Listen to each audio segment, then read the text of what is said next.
Yan guys. Nangunguha sila ng, anong tawag dyan, nak? Kamatis. Kamatis. Anong kamatis? Ano bang tawag dyan? Raspberry. Ha? Raspberry. Rush, ibig sabihin, magmamadali. Berry lang. Hindi raspberry. Ras.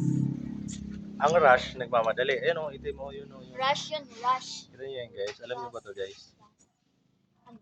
Kamatis. Kamatis daw guys. Galing ng anak ko no. Kamatis daw ang tawag dyan.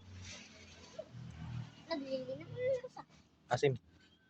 Asim yan. Yan o, itim mo.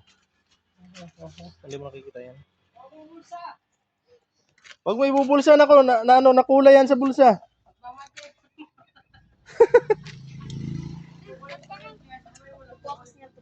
Di matatanggal yan. Kumakang ano doon. Nilalagyan nila asin. Sarap baso. Nay, anay baso.